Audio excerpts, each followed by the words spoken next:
Hi friends, ಎಲ್ರಿಗೂ ನಮಸ್ಕಾರ. ಇವತ್ತು ಜಾತ್ರೆಗೆ ಬಂದಿದ್ದೇನೆ. ಜಾತ್ರೆಗೆ ಬಂದು ಗೇಮ್ಸ್ ಆಡುವ ಅಂತೇಳಿ ಬಂದಿದ್ದೇನೆ. ಬನ್ನಿ ಆಡುವ. ಇದು ಗೇಮ್ಸ್ ಎಲ್ಲರೂ ನೋಡಿರ್ಬೋದು, ಆಡಿರ್ಲೂಬಹುದು. ಅದ್ರ ಬಾಲ್ ಕೊಡ್ತಾರೆ, ಒಂದು 5-10 ಏನೋ ಬಾಲ್ ಕೊಡ್ತಾರೆ. ಆ ಬಾಲನ್ನು ಆ ನಂಬರ್ ಒಳಗಡೆ ಹಾಕಬೇಕು. ಆ ನಂಬರ್ ಒಳಗಡೆ ಎಷ್ಟು ಬಾಲ್ ಬೀಳುತ್ತೆ ಅದನ್ನ ಕೌಂಟ್ ಮಾಡಿ ಅಲ್ಲಿ ಹಿಂದೆ ನೋಡಿ ಎಷ್ಟು ಪ್ರೈಸ್ ಇಟ್ಟಿರ್ತಾರೆ. ಪ್ರೈಸ್ ಗಿಫ್ಟ್ ಅಲ್ಲಿ ಇಟ್ಟಿರ್ತಾರೆ.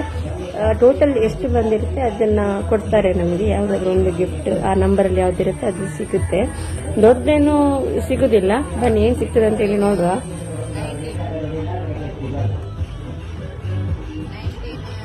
ಫೈನಲಿ ಗಿಫ್ಟ್ ಏನಂತೇಳಿ ನಾನು ನಿಮಗೆ ತೋರಿಸ್ತೇನೆ. ಈ ಗೇಮ್ಸ್ಗೆ 50 ರೂಪೀಸ್ ಕೊಟ್ಟು ಆಡಬೇಕು. 50 ರೂಪೀಸ್ಗೆ 5-10 ಬಾಲ್ ಏನು ಕೊಡ್ತಾರೆ, ಅದನ್ನು ಹಾಕಿ ನಾವು ಆಡಬೇಕು. ಇಲ್ಲಿ ಗಿಫ್ಟ್ ಸಿಕ್ಕಿದ್ದು ನೋಡಿ ನನಗೆ. ಕ್ಲಿಪ್ ಇದು ಸೆಟ್, ಇದಕ್ಕೊಂದು 10-20 ರೂಪಾಯಿ ಇರ್ಬೋದು. ಗೇಮ್ಸಿಗೆ 50 ರೂಪೀಸ್ ಕೊಟ್ಟು ನಾವು ಆಡಬೇಕು. ಬಟ್ ತುಂಬಾ ಖುಷಿ ಆಗುತ್ತೆ ಈ ಗೇಮ್ಸ್ ಎಲ್ಲ ಆಡ್ಲಿಕ್ಕೆ.